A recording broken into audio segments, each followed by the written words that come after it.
மனோஜ் பார்த்துட்டிங்கன்னா அண்ணாமலை கிட்ட போயிட்டு நம்ம குடும்ப சொத்துல எனக்கு சேர வேண்டிய பங்கை பிரித்து கொடுங்கப்பா அப்படின்ற மாதிரி கேட்குறாரு. அதுக்கு அண்ணாமலை இருந்துட்டு அதெல்லாம் கொடுக்க முடியாது, நீங்கள் 3 பேர் ஒத்துமையாக இருக்கணும் தான் நான் இவ்வளோ நாள் பாடுபட்டேன், நீ கேட்டேன்னு சொல்லி எல்லாம் சொத்தை பிரிக்க முடியாது அப்படின்ற மாதிரி சொல்கிறாரு. அதுக்கு முத்து இருந்துக்கிட்டு இந்த வீட்டோட பேர் ரோமியோ தானே வச்சுக்க, அதில் முதல் எழுத்து ரோ தானே, அதுக்கு நீ ரோஹினியோட அப்பா கிட்ட கேட்டு வாங்கி தானே, அவர் தான் பெரிய பணக்காராச்சு அப்படின்ற மாதிரி சொல்கிறாரு. அதுக்கு உடனே ரோஹினி ஷாக் ஆகுறாங்க.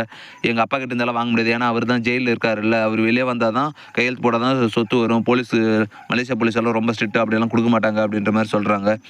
உடனே மனோஜ் வந்துட்டு என்ன பண்ணன்னு தெரியல, அப்பாவும் கொடுக்க மாட்டாரு. சரி பேங்க்கில் போய் லோனெல்லாம் செக் வாங்கலாம்னு சொல்லிட்டு வீட்டு டாக்குமெண்ட்டை வச்சு வாங்கலாம்னு சொல்லிட்டு பேங்க்குக்கு போகிறாரு. பேங்க்குக்கு போயிட்டு பார்த்தீங்கன்னா டாக்குமெண்ட்ஸ் எல்லாம் கொடுக்குறாங்க. அதை வெரிஃபிகேஷன் பண்ண பேங்க் மேனேஜர் பார்த்தீங்கன்னா இந்த டாக்குமெண்ட்ஸ் எல்லாமே ஃபேக்கு, உங்களை யாரும் நல்லா ஏமாத்திருக்காங்க, இதுக்கெல்லாம் லோன் தர முடியாது அப்படின்னு சொல்லிட்டு மூஞ்சில் அடிச்ச மாதிரி சொல்லிடுறாங்க. இதை கேட்ட மனோஜுக்கு ரொம்ப ஷாக்கிங் ஆகுது. உடனே போலீஸ் ஸ்டேஷனுக்கு போயிட்டு கம்ப்ளைண்ட் பண்ணலாம்னு சொல்லிட்டு போலீஸ் ஸ்டேஷனுக்கு டாக்குமெண்ட் என்ன போயிட்டு இருக்காங்க.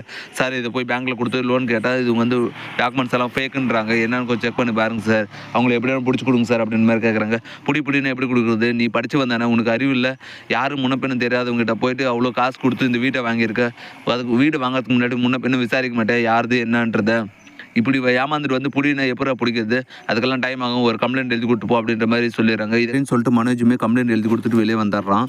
இதோட இன்னைக்கான எபிசோடு வந்து முடியுது. ஃப்ரெண்ட்ஸ், இந்த கதையில் உங்களுக்கு முத்துவும் மீனாவும் ரொம்ப பிடிக்குதுன்னா மறக்காமல் நம்ம சேனலை சப்ஸ்கிரைப் பண்ணுங்கள். பார்க்கலாம் எத்தனை பேருக்கு முத்துவும் மீனாவும் ரொம்ப பிடிக்குதுன்னு சொல்லிட்டு. Okay, thank you.